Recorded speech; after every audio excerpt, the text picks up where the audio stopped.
Unit 1 में ही next topic है हमारा English as a global language. Unit 1 का ही ये पार्ट 2 है जिसकी हेडिंग है English as a global language. कहने का मतलब ये है कि पूरे पृथ्वी अंग्रेज़ी वो भाषा है जो पूरे पृथ्वी पर बोली जा रही है, तो उसके बारे में हम अभी जानते हैं।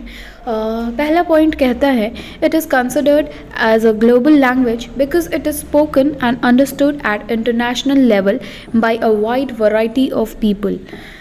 कहने का अर्थ ये है कि ये ग्लोबल भाषा इसलिए भी कहा जाता है इसे क्योंकि ये जो बोली जाती है और समझी जाती है पूरे इंटरनेशनल लेवल पे। कहने का मतलब है कि पूरे पृथ्वी पे इंटरनेशनल भिन्न भिन्न देशों में ये भाषा का प्रयोग होता है और ज़्यादातर लोग इसे समझ सकते हैं, इसीलिए ये एक ग्लोबल भाषा है। दूसरा पॉइंट है it became a global language because of its simplicity. ऐसा है कहना कि अंग्रेज़ी भाषा जो है वो बहुत ही सरल भाषा है और इसी सरलता की वजह से ये ग्लोबल है। इसी सरलता की वजह से लोग इसे आसानी से समझ पाते हैं और ये ग्लोबल भाषा है। अगला पॉइंट है हमारा English pronunciation is not so complex and is easy to understand. कहने का मतलब ये है कि जो इंग्लिश की जो प्रोनाउंसिएशन है कि उच्चारण जिसे हम कहते हैं, प्रोनाउंसिएशन का मतलब है उच्चारण। जो हम उच्चारण करते हैं वो इतना जटिल नहीं है, इतना मुश्किल नहीं है और ये आसान है हमारे समझने के लिए। It is in most of the countries education is delivered in English।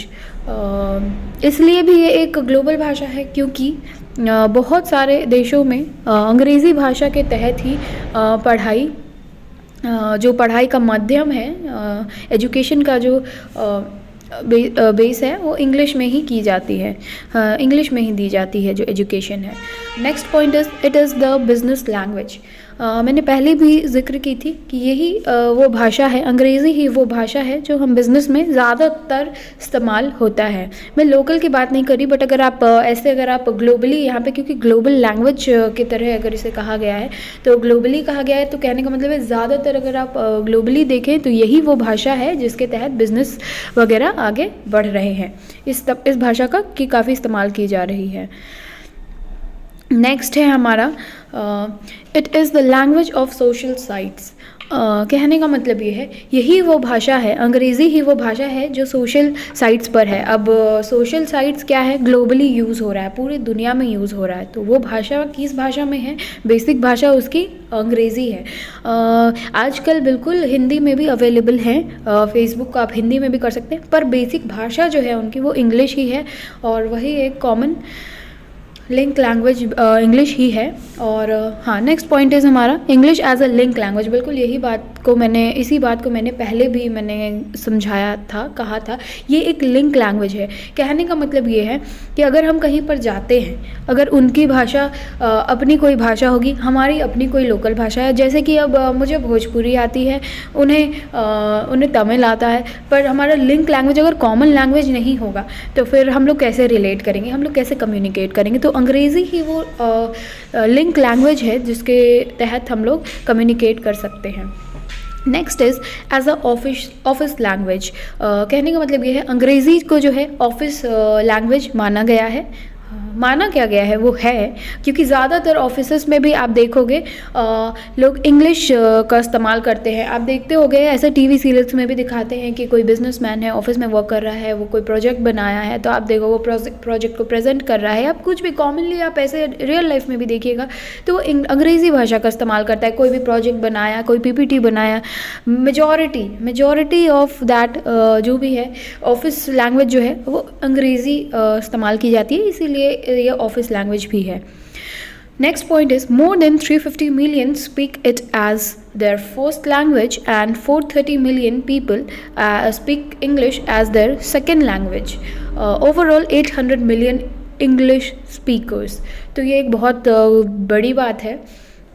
कहने का मतलब ये है कि 350 मिलियन से अधिक लोग हैं जो कि अंग्रेज़ी भाषा उनकी प्राइमरी भाषा है, जो जन्म से वो बोल रहे हैं प्राइमरी लैंग्वेज का मतलब है, फर्स्ट लैंग्वेज का मतलब है प्राइमरी, जो वो जन्म से उन्होंने बोला है, जो वो बोल रहे हैं। तो 350 मिलियन और 430 मिलियन लोगों की ये सेकेंड लैंग्वेज है। कहने का मतलब जैसे कि अब हम बिहार से हैं फॉर एग्जांपल, या इंडिया से हैं, हमें हिंदी बोलनी आती है, तो हिंदी हमारा फर्स्ट लैंग्वेज है। सेकेंड लैंग्वेज, अब हम अंग्रेज़ी सीख रहे हैं, हम अंग्रेज़ी भी बोलते हैं, हम अंग्रेज़ी का भी इस्तेमाल करते हैं, तो अंग्रेज़ी हमारा जो है सेकेंड लैंग्वेज होता है। जो हम डेली बोल रहे हैं वो हमारा फर्स्ट लैंग्वेज है। तो 430 मिलियन लोगों का ये सेकेंड लैंग्वेज है।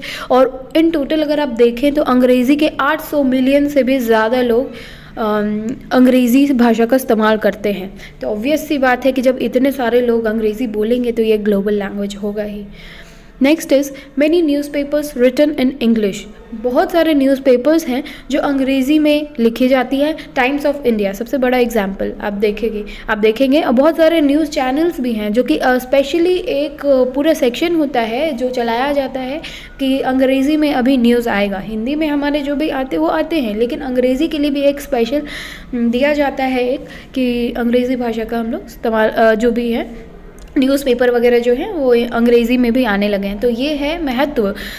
ये देखिए कि ये इतना ग्लोबल लैंग्वेज होने की वजह से इन सारी चीज़ों में हम देख रहे हैं कि न्यूज़पेपर्स, रेडियोज़, टीवीज़, हर जगह, ऑफिस, बिजनेस, हर जगह ये भाषा का इस्तेमाल की जा रही है, ये भाषा की इस्तेमाल की जा रही है, ये भाषा इस्तेमाल हो रही है। इसीलिए इंग्लिश हमारा अभी काफ़ी इम्पोर्टेंट भी है। और next point is it is an official language in 67 countries and more than any other language। इसका कहने का मतलब ये है 67 कंट्रीज़ में ये अंग्रेज़ी जो है, इंग्लिश जो है एक ऑफिशियल लैंग्वेज है, वहाँ की मातृभाषा ही अंग्रेज़ी है। और कोई भाषा अगर जैसे जितने भी कंट्रीज़ हैं उसमें से अगर 67 कंट्रीज़ में अगर ये ऑफिशियल लैंग्वेज है तो फिर आप सोच सकते हैं कि कितने सारे लोग अंग्रेज़ी का इस्तेमाल करते हैं। तो ये एक बहुत ही ये चीज़ें जो है, ये बातें जो हम जान रहे हैं, ये अंग्रेज़ी को एक ग्लोबल लैंग्वेज बनाता है, जो कि पूरे कहने का मतलब है कि जो पूरे पृथ्वी पे लोग बोल रहे हैं। तो अगर कुछ डाउट हो तो फिर आप कमेंट्स में आप पूछ सकते हो। Things will be explained to you. ठीक है।